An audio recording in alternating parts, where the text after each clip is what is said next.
औज़ुबिल्लाहिमिनश्शैतानिर्रजीम बिस्मिल्लाहिर्रहमानिर्रहीम। अज़ीज़ तलबा अस्सलामु अलैकुम वरहमतुल्लाहि वबरकातुहू।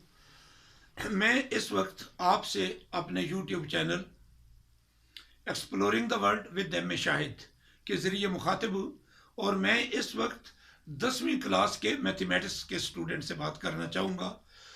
मैथमेटिक्स के स्टूडेंट्स को इस हफ्ते का जो शेड्यूल दिया हुआ है उसके मुताबिक आज हम करने वाले हैं 13.1 और ये तीसरा 13th चैप्टर है, लास्ट चैप्टर है। और 13th चैप्टर की ये फर्स्ट एक्सरसाइज जो है ये पूरा चैप्टर प्रैक्टिकल ज्योमेट्री के मुताल्लिक है। और ये फर्स्ट चैप्टर, ये जो ज्योमेट्री का ये चैप्टर है, इसको शुरू करने से पहले कुछ बुनियादी बातें आपको बताना बहुत ज़रूरी है। एक मार्केट में चीज़ अवेलेबल है ज्योमेट्री बॉक्स। ज्योमेट्री के मुताल्लिक चंद एक चीज़ें उस बॉक्स में होती हैं, ये सारा काम उसके बगैर मुमकिन नहीं है। और अभी भी चूँकि बोर्ड के लिए भी अब वो पहले वुडन बोर्ड होते थे, उसके लिए वो इंस्ट्रूमेंट अवेलेबल थे।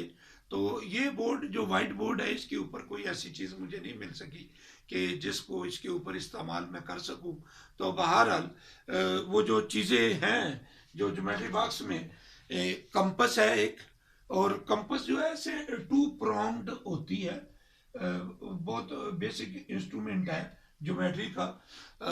इसमें एक में आप पेंसिल लगाते हैं और एक में की बड़ी शार्प सी पिन होती है, और वो जहाँ पर भी आप रखते हैं तो वहाँ पर होल सी बन जाती है और रोटेटिंग पॉइंट बन जाता है। ज्योमेट्री में ये इस कंपस के अलावा उस बॉक्स में सेट स्क्वायर्स होते हैं, स्केल होता है, और बाकी इन चीज़ों को यूज़ करने के लिए कार्बन पेंसिल भी आप इस्तेमाल करें, उसको भी उसके अंदर रखें, इरेजर रखें, शार्पनर रखें। लेकिन ख़ास तौर पर आज हमारा ताल्लुक जो है जिस चीज़ के साथ है वो है कंपस। और कंपस की मदद से जहाँ कहीं भी आप इसको रखते हैं तो सर्कल, एक बड़ी सिंपल सी फिगर है ज्योमेट्री की, वो ड्रॉ हो जाती है। ज्योमेट्री को आप बाकी जो पीछे मैथमेटिक्स पढ़ा है उससे ज़रा डिफरेंट तरीके से लेंगे। इसमें बुनियादी तौर पर आपको कोई डाटा दे दिया जाता है, कोई चीज़ दे दी जाती है, आपने उस डाटा को लिखना होता है कि what ever the data is given regarding any figure, वो डाटा नोट कर लें। उसके बाद बल्कि डाटा भी हेडिंग दे लें, और वो ट्रायंगल है, सर्कल है, what ever that may be, कोई भी ज्योमेट्रिकल फिगर है तो डाटा हेडिंग देकर वो नोट कर लें। फिर फिगर हेडिंग देकर उस डाटा से वो फिगर बनाए। और फिर एक तीसरा काम इसमें आपने करना होता है, जो काम आपने प्रैक्टिकली जिस चीज़ की मदद से, जो भी ज्योमेट्रिकल इंस्ट्रूमेंट आपने यूज़ किया है, उसको डिस्क्रिप्टिव फॉर्म में लिखना है, और उसको कहते हैं स्टेप्स ऑफ कंस्ट्रक्शन। तो ज्योमेट्री का क्वेश्चन जो है, प्रैक्टिकल ज्योमेट्री का क्वेश्चन, 3 इसके स्टेजेस हैं, 3 इसके पार्ट्स हैं।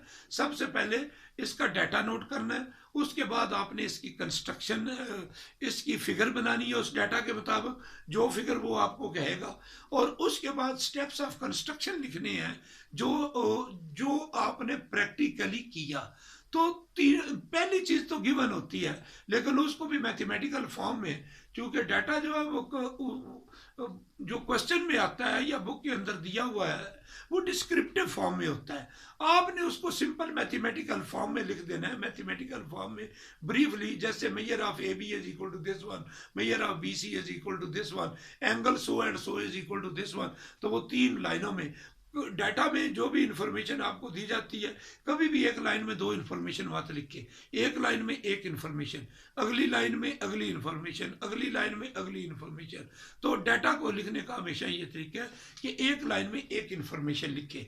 तो डाटा नोट कर लें, फिर फिगर हेडिंग दे, फिर फिगर वो बनानी है आपने। तो फिगर बनाना जो है ये एक आर्ट है। इससे आपके जो हाथ है वो किस तरीके से ज्योमेट्रिकल इंस्ट्रूमेंट्स को पकड़ते हैं, किस तरीके से उनको ऑपरेट करते हैं, फिर आपके ब्रेन में जो उसके मुतल्लिक नक्शा बना हुआ है कि किस तरीके से आप चीज़ें जो है वो डेवलप करते हैं।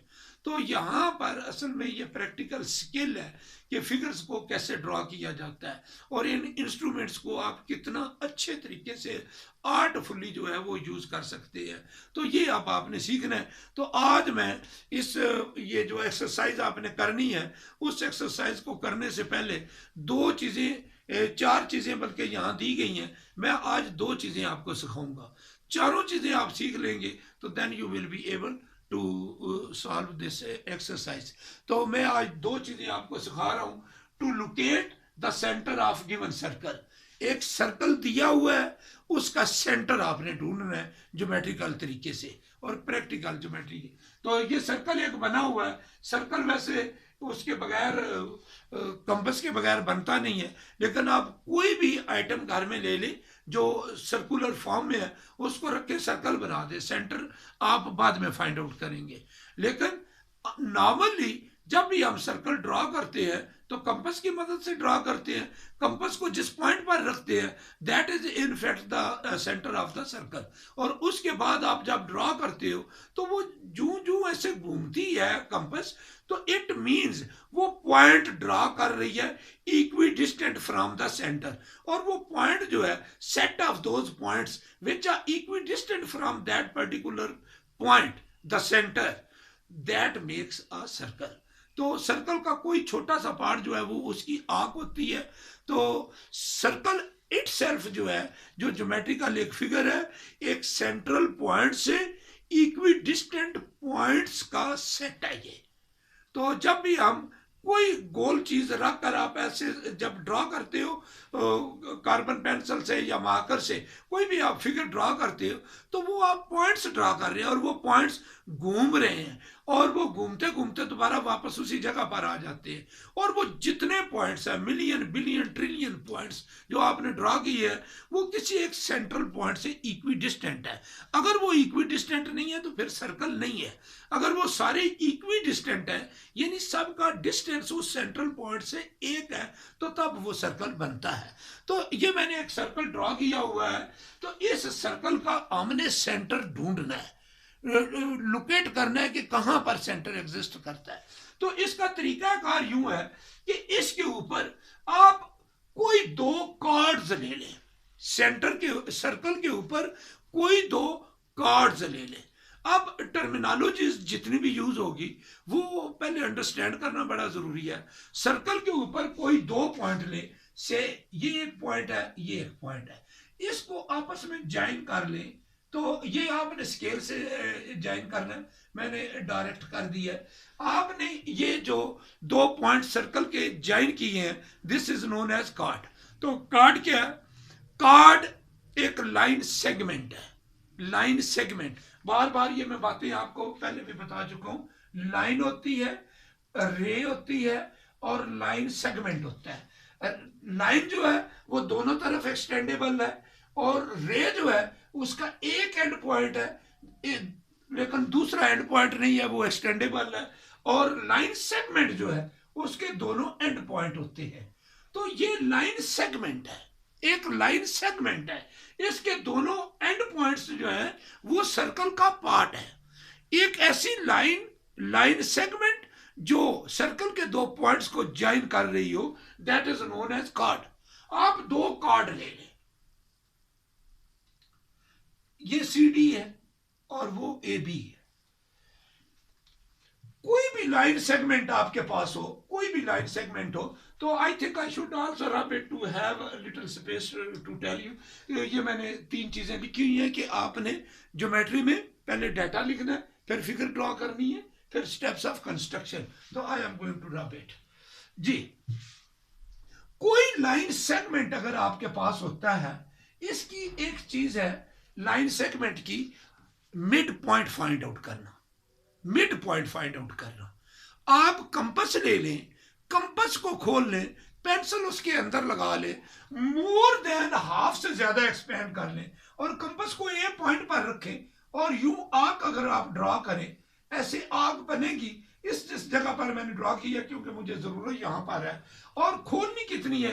कंपास ले, ए पर रखें, खोलने कितने? अंदाजन रफली more than half of the line segment जो गिवन लाइन सेगमेंट है उसके हाफ से ज्यादा खोल लेनी, और उस रेडियस को छेड़ना नहीं। कंपास को जितना खोला हुआ होता है that is known as the radius of that particular arc और पर्टिकुलर सर्कल। उसी रेडियस पर उसको बी पर रखे और फिर वो आर्क दोबारा ड्रॉ करे। आपके पास ये जो दो पॉइंट्स आ जाएंगे, इन दो पॉइंट्स को ज्वाइन करते हुए अगर आप यहां पर इंटरसेक्ट करें इस लाइन सेगमेंट ए को, तो ये जो है इस ए बी का मिड पॉइंट आ जाता है। एक लाइन सेगमेंट का मिड पॉइंट फाइंड आउट करना आपको आना चाहिए। Once again I am repeating कि लाइन सेगमेंट ले ले, ए पर कंपास को रखे, मोर देन हाफ खोले, ये आर्क लगा ले, फिर बी पर कंपास को रखे, यू आर्क लगा ले, और ये पहली आर्क पर आपको दो पॉइंट्स मिल जाएंगे। इन दोनों पॉइंट्स को अगर मैं नाम इनका सी और डी रख दूं, सी और डी पॉइंट्स को स्केल ऐसे रख ले, मेरे पास ये बड़ा स्केल है, स्केल ऐसे रख ले और दोनों पॉइंट्स को सीध में रखकर इसको यू लाइन ज्वाइन कर दे, तो ये जो पॉइंट आपको मिलेगा this is known as mid point. तो मिड पॉइंट फाइंड आउट आपको करना आना चाहिए। अगर मैं इन दोनों लाइंस को पॉइंट्स को आपस में ज्वाइन कर देता हूं तो मिड पॉइंट भी अपनी जगह पर मालूम हो जाएगा, लेकिन एक और चीज आपके पास आ जाएगी। अगर ये सी और डी को मैं आपस में ज्वाइन कर दूं और एक लाइन ड्रा कर दूं, यू लाइन ड्रा कर दूं, तो ये लाइन जो है इस ए बी का राइट बाइसेक्टर है। राइट बाइसेक्टर यानी इसके ऊपर परपेंडिकुलर है, 90 डिग्री का एंगल बना रहा है, और जिस जगह से इसको इंटरसेक्ट कर रहा है वो इसका मिड पॉइंट भी है, यानी इसको दो इक्वल पार्ट्स में कन्वर्ट कर देता है। दो चीजें मैं आपको सिखा चुका हूं। एक लाइन सेगमेंट दी हो तो उसका मिड पॉइंट कैसे फाइंड आउट करती है, उसी मिड पॉइंट से थोड़ी सी आगे एडिशन है कि आप इसको मार करने के बजाय इन दोनों पॉइंट में से गुजरती हुई लाइन ड्रॉ कर दो तो राइट बाइसेक्टर आ जाएगा। मिड पॉइंट राइट बाइसेक्टर किसका? लाइन सेगमेंट का। अगर ये बात आपने सीख ली है तो अब आप उस क्वेश्चन की तरफ आए। ये ए बी आपके पास एक कार्ड है, लाइन सेगमेंट है, इसके ऊपर ये काम करना है आपने। कौन सा काम करना है? राइट बाइसेक्टर ड्रा करना है। ये चीज आती होगी, यहां अप्लाई कर लेंगे। राइट बाइसेक्टर ड्रा करेंगे, ए के ऊपर कंपास रखेंगे और कितनी खोलनी है यहां सेंटर में लाए, अप्रोक्सीमेटली आंखों से नजर आता है, अंदाजन आधे से आगे निकल जाए, more than half of the length of the given line segment, इतनी कंपास खोले। कंपास खोलकर ए पर आपने रखी है, यूं आंख लगा दे, ऐसे आंख लग जाएगी, ऐसे आंख लग जाएगी, फिर बी पर ले आए, फिर आंख लगाए, यूं आंख लग जाएगी। और होगा क्या कि ये जो दोनों आंख्स लगी हैं इन दोनों पॉइंट्स को आपस में ज्वाइन करें और डॉटेड लाइन से ज्वाइन करें। ये हमने क्या ड्रॉ किया?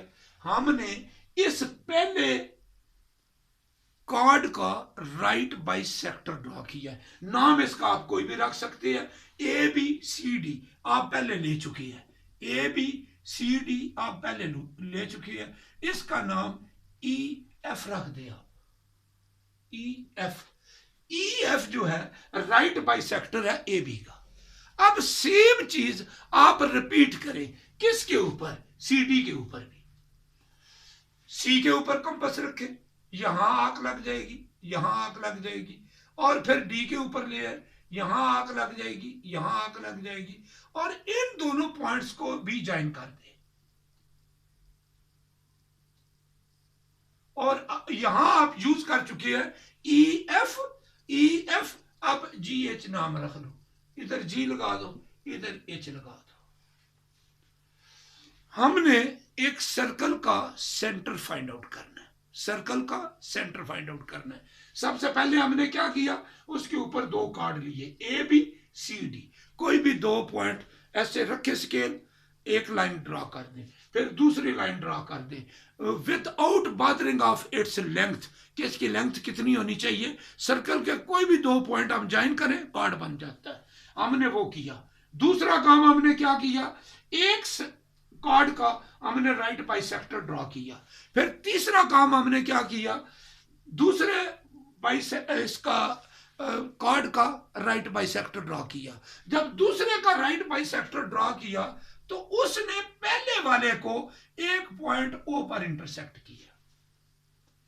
दिस कॉमन पॉइंट जहां पर ये राइट बाइसेक्टर आपस में ज्वाइन कर रहे हैं, आप कंपास को इसके ऊपर रखें और ये पॉइंट जो है ये ज्वाइन करें ए से भी, ये पॉइंट करें ज्वाइन करें बी से भी, ये पॉइंट ज्वाइन कर दे सी से भी, और ये पॉइंट ज्वाइन कर दे डी से भी। ये point A B C D जिससे भी ज्वाइन कर दे, चारों से ज्वाइन कर दे, कंपास को ओ पर रखें, ए तक खोले, पहले चेक करो, बी तक भी वही डिस्टेंस होगा, सी तक भी वही डिस्टेंस होगा, और डी तक भी, यानी इस पॉइंट से ये distance O A, O B, O C, O D, all of the distances will be equal. It means कि ये पॉइंट जो है ये सेंटर है, इसके इक्वल कंपास खोल ले, ओ ए के इक्वल, ओ बी के इक्वल, ओ सी के इक्वल, ओ डी के इक्वल, और आप सर्कल ड्रा कर दे तो वो इसी सर्कल के ऊपर जाएगी। So this is the centre of the circle. तो once again I am going to repeat, हमने क्या किया, सबसे पहले जो गिवन सर्कल था, draw two chords A B and C D of any length, 1। Number 2, draw right bisector E F of A B. Number 3, draw right bisector C D G H of C D intersecting EF at point O. Join O to A, B, C and D. O is the required center of the given circle. So this is the way to locate the center of one circle. अब अगले point पर आ जाए। Draw a circle passing through 3 non-collinear points. Draw a circle, एक circle draw करना है, 3 non-collinear points दिए हुए हैं। अगर आप गौर करें पिछले वाले क्वेश्चन पर, तो ये सी और ये ए और सी जो पॉइंट है इधर, या ये सी डी यूं ड्रा किया हुआ होता, ये डी और बी ये दोनों हम वैसे ही एक पॉइंट कॉमन कर देते, यानी ए और बी, और ए को इधर सी, और तीसरा पॉइंट ही ना होता, एक ये एक कार्ड हो जाता, एक ये कार्ड हो जाता, लेकिन एक पॉइंट दोनों कार्ड्स का कॉमन हम कर देते, तो फिर भी ये रिजल्ट आना था जो वहां पर हुआ है। इन 3 पॉइंट्स को, यानी आप इन 3 पॉइंट्स को क्या करें कि इनको आपस में जरा ज्वाइन करें, यहां बिल्कुल इसी तरह जैसे ये दो ज्वाइन हुए हैं, ये दो, अगर ये सी और ए एक ही जगह पर होते तो फिर भी ये ए बी ए कार्ड होना था, एक ए सी कार्ड होना था, क्योंकि कार्ड की डेफिनेशन तो पूरी हो रही है कि कार्ड के एंड पॉइंट्स जो है वो सर्कल के होने चाहिए। हमने इन दोनों पॉइंट्स को आपस में ज्वाइन कर दी। अब इस पॉइंट का इस पॉइंट तक ये एक क्या चीज है, अब कार्ड तो नहीं है, ये तो लाइन सेगमेंट है। कार्ड तो तब होगा जब सर्कल के ऊपर बने हुए होंगे, सर्कल अभी हमने ड्रॉ करना है, तो ये एक कार्ड बन गया, ये दूसरा कार्ड बन गया, लेकिन जब तक सर्कल नहीं बनेगा ये कार्ड नहीं है। ये क्या है, 2 लाइन सेगमेंट्स है, लेकिन इनका एक पॉइंट जो है वो कॉमन है। इसके ऊपर जो काम हमने ये किया, इस ए बी के ऊपर पहले कर ले, फिर बी सी के ऊपर इसका राइट बाइसेक्टर ड्रॉ करें ऐसे, फिर यहां रखे यूं, ये पॉइंट और ये पॉइंट इसको ज्वाइन कर लें, और इसका नाम भी कोई और रख ले। Are you getting? 3 points given थे, non collinear points. Non collinear points क्या है, जो एक लाइन के ऊपर एग्जिस्ट नहीं कर रहे। ए बी ज्वाइन हो सकता है, बी सी ज्वाइन हो सकता है, लेकिन तीनों एक लाइन पर नहीं आते, नॉन कोलिनियर पॉइंट्स है। पहला स्टेप हमने क्या किया, तीनों नॉन कोलिनियर पॉइंट्स को क्या किया, join A with B and B with C, पहला काम ये किया। दूसरा काम क्या किया, ए बी का राइट बाइसेक्टर ड्रॉ कर लिया। अब आगे डी ई आप यूज कर लो, डी ई यूज कर ले, डी, फिर इसका राइट बाइसेक्टर ड्रॉ करें, बी के ऊपर कंपास रखे यूं आंख बन जाएगी, सी के ऊपर कंपास रखे यूं आंख बन जाएगी, और इन पॉइंट्स को भी आपस में ज्वाइन कर लें। जी, ये जो कॉमन पॉइंट है, इस कॉमन पॉइंट को ए से ज्वाइन करें, इसको बी से ज्वाइन करें और इसको सी से भी ज्वाइन करें। ये ज्वाइन करने के बाद आप चेक करें, कंपास जरा रखें इस पॉइंट पर। इस पॉइंट का नाम मैं ओ रख देता हूं। ओ ए कंपास खोलें, फिर कंपास को ले जाए जरा बी पर, वो इसके इक्वल होगी। ओ सी पर ले जाए, वो भी इसकी इक्वल होगी। तो फिर क्या मतलब है, आप ऐसे सर्कल ड्रॉ कर दें।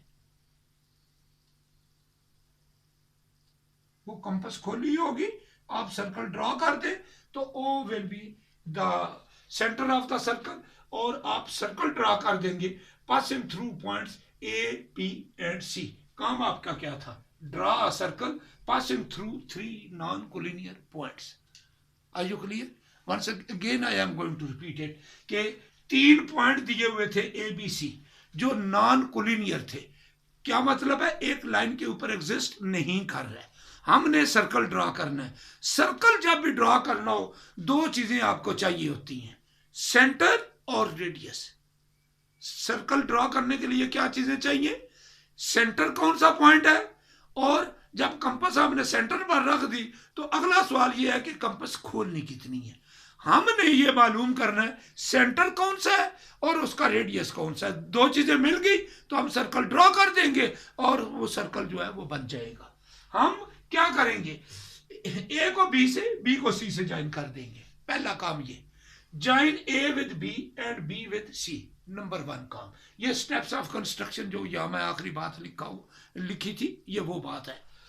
ये डाटा उसने दे दिया कि ये बनाओ, हमने ये फिगर ड्रॉ कर दी। फिर आगे स्टेप्स ऑफ कंस्ट्रक्शन क्या है, join A to B and B to C, number 1। Number 2 पर draw right bisector D E of A B. फिर आगे ये एफ जी हो जाएगा, इसका नाम एफ रख दो, इसका नाम जी रख दो। Draw right bisector F G of B C intersecting D E at point O. फिर क्या किया, join O to A B and C. ये स्टेप करने के बाद फिर आप कंपास से चेक करें, check the length, check the length from O to A, O to B and O to C. We find that OA is equal to OB is equal to OC. Therefore, O is the center of the circle. Therefore, O is the center of, ये तीनों length अगर आपस में equal है तो it means सी का हमें पता चल गया सेंटर है, और रेडियस का भी पता चल गया कि अगर रेडियस कितना है, ओ है, ओ बी और ओ सी। तो this way, having O as a center, you can draw a circle joining all of these given 3 points which are basically non-collinear. Clear? 2 techniques मैंने आपको सिखाई हैं, 2 टेक्निक्स और सिखाऊंगा। तो ये 13.1 जो है, अल्लाह ताला के फजल व करम से ज़रा भी आपने दिमाग इस्तेमाल किया तो then you will be able to do it. लेकिन इस प्रैक्टिकल ज्योमेट्री में जब तक आप इन इंस्ट्रूमेंट्स को पकड़ेंगे नहीं, इस्तेमाल नहीं करेंगे, या मैं एक एक चीज़ तरतीब से बता रहा हूँ और चीज़ें जो जो आगे जाएंगी कॉम्प्लिकेटेड होती जाएंगी। लेकिन सादा काम नहीं आएगा तो उससे मुश्किल नहीं आएगा, उससे वो नहीं आएगा तो अगला नहीं काम आएगा, वो नहीं आएगा तो अगला नहीं काम। आज से ही ये प्रैक्टिकल ज्योमेट्री को दरमियान में से कोई भी चैप्टर आप दरमियान में प्लंज करोगे तो you will not get it properly. Chapter का हमेशा एक असूल होता है, और प्रैक्टिकल ज्योमेट्री में ख़ास तौर पर फॉलो इट, कि जब भी आपने प्रैक्टिकल ज्योमेट्री करनी है, इस मेरे पहले लेक्चर को अटेंड करें।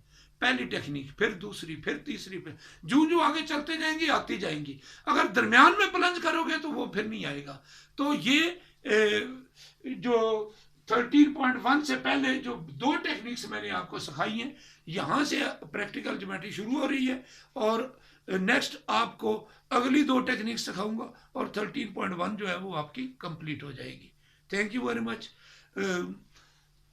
होपफुली आप शेड्यूल के मुताबिक, जो आपको प्लान वीक का दिया हुआ है, उसके मुताबिक रोज़ाना का काम आप रोज़ाना कर रहे हैं। I am doing my best कि मैं हर वीडियो इन टाइम आप तक पहुंचाऊं, और अगर मुझसे कहीं सुस्ती लापरवाही भी होती है तो I am bound to help you. इंशाल्लाह मैं पूरी कोशिश कर रहा हूँ कि आप तक पहुँचे, लेकिन आप अपनी तरतीब से मत डिले हूँ, आज का काम आज करते जाएं।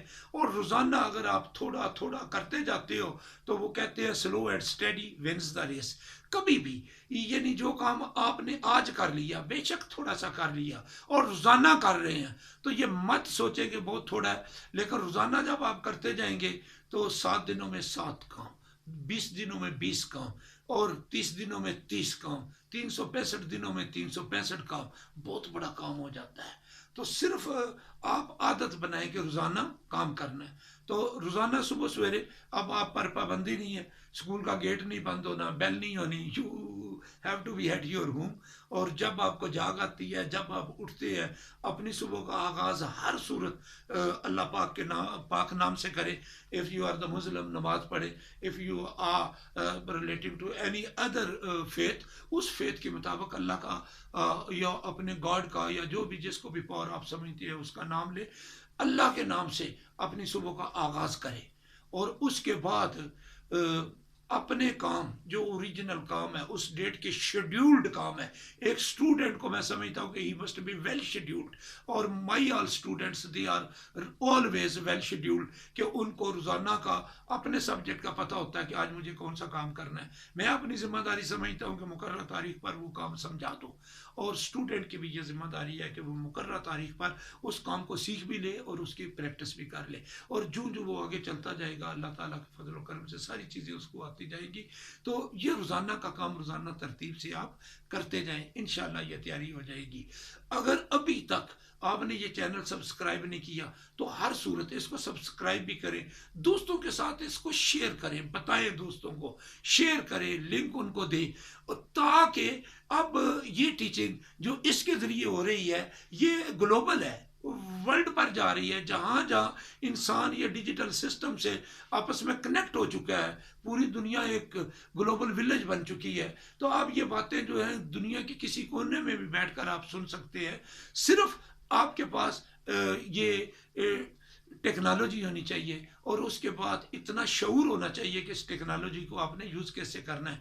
और मेरा ईमान है एज अ टीचर कि जो फिज़िकल कंटेक्ट है क्लासरूम में, आई टू आई जो डायरेक्ट कंटेक्ट है, उसका कोई अल्टरनेटिव नहीं है। But yet we can do each and everything without that ideal position. हम जो भी सूरत हाल है, हर सूरत में हम कोई ना कोई जो है टेक्निक यूज़ करके हम काम कर सकते हैं। आज ही मैं एक चीज़ पढ़ रहा था, I want to share with you, कि एक बच्चा जो है वो कहीं किसी तंग जगह में उसने अपनी गर्दन फंसा दी। तो वो खातून खाना जो है, जो उसकी मदर है, वो अब वो बच्चा वहाँ घबरा रहा है। उसने फौरी तौर पर क्या किया कि उसकी वीडियो कोई जो उसको बहुत पसंद थी वो ऑन की, और उसकी दूसरी तरफ से उसके सामने वो ऑन करके कैमरा अपना मोबाइल रख दिया, और बच्चा जो है उसमें बिजी हो गया। और वो थोड़ा सा टाइम जो किसी भी रेस्क्यू टीम ने पहुंचना था, उसके पहुंचने तक, उसको रेस्क्यू करने तक, उसको मेंटली एंगेज कर दिया। तो इस तरीके से उसको वो जो चंद लम्हे परेशानी, बेचैनी या इज़्तिराब में गुजारने थे, उसको मेंटली एंगेज कर दिया गया, अल्टरनेटिव दिया गया, ताकि वो टाइम मिल जाए और रेस्क्यू टीम पहुंचे और उसको रेस्क्यू दिया जाए। तो ये अल्लाह ताला की तरफ से बीमारियां जो है वो भी इंसान के लिए आजमाइशें और तकलीफ़ें होती हैं। कोरोना है और पूरी वर्ल्ड इस वक्त इससे मुतासर है, पाकिस्तान भी इसकी दूसरी वेव में इस वक्त फिर दोबारा आ रहा है। लेकिन अक्ल और शऊर के साथ हमें एहतियात करनी है, लेकिन अपनी ज़िंदगी के ज़रूरी काम, अपनी तालीम को ख़ास तौर पर उसको रोकना नहीं है। तो ये ज़रिया हमारे पास मौजूद है, आप इसके ज़रिए जो है अपने आप को रेगुलर करें और अपने आप को पूरी तरह इस सिस्टम में लाएं। कोरोना ने पूरी दुनिया में तकरीबन तमाम शोबा ज़िंदगी का स्टाइल चेंज कर दिया है। तो मैं एज अ टीचर क्या फील कर रहा हूँ कि एजुकेशन को भी बुरी तरह कोरोना ने मुतासर किया है। उस्ताद, शागिर्द और पेरेंट को, इन तीनों को इस कोरोना ने एक नई सिचुएशन में डाल दिया है, एक नया मोड में डाल दिया है, एक नई सिचुएशन में डाल दिया है। तो इंसान चूंकि अल्लाह ताला का नायब है, इसे हर उस नई सिचुएशन में नए रास्ते पर जाना है जो बड़ा नेचुरल है, जो बड़ा फितरी है। तो हमें अल्लाह ताला की इन आज़माइशों में से गुजरते हुए नए रास्ते पर जाने के लिए अपने आप को आमादा करना है, टीचर को भी, स्टूडेंट को भी, पेरेंट को भी, एडमिनिस्ट्रेशन को भी। और इस तरीके से हम इन जदीद हालात में जदीद तकाज़ों का मुकाबला कर सकते हैं। तो we are doing our best कि हमने उसका किस तरह मुकाबला करना है। लेकिन ये अल्लाह ताला का एक फितरी रास्ता है, फितरी तरीका है कि there is nothing permanent except change. Allah ताला जो है वो कि हाँ कोई चीज़ परमानेंट नहीं है, तब्दीली तब्दीली तब्दीली। और कामयाब इंसान वो है जो हर तब्दीली के साथ अपने आप को अकोमोडेट करता है और उस नई तब्दीली में अपने आप को एडजस्ट करता है। तो me as a teacher, you as a student and the parents for whom we are doing this job, तो वो सारे लोग जो है इस नई तब्दील शुदा सूरत हाल में अपने आप को जितना जल्दी एडजस्ट करेंगे, आई थिंक कि हम बड़े नुकसान से बच जाएंगे। अपना ख्याल रखना है, अपने घर वालों का ख्याल रखना है, और सिर्फ थोड़ी सी एहतियात करके नंबर 1 पर मास्क पहने, नंबर 2 पर डिस्टेंसिंग रखें, अननेसेसरीली घर से बाहर मत निकले जहां लोगों की कांग्रीगेशन है, गैदरिंग है, वहां मत जाए। और तीसरा काम सैनिटाइजेशन करें। चीज़ों से आप लेते देते हैं, जो टच है उससे चीज़ें जो है वो ट्रांसमिट होती हैं। तो सैनिटाइज करें अपने हाथों को, ताकि आप अपने अकल और शऊर के ज़रिए अपनी और दूसरी इंसानियत की हिफाजत में अपना किरदार अदा कर सके। अस्सलामु अलैकुम व रहमतुल्लाहि व बरकातहू।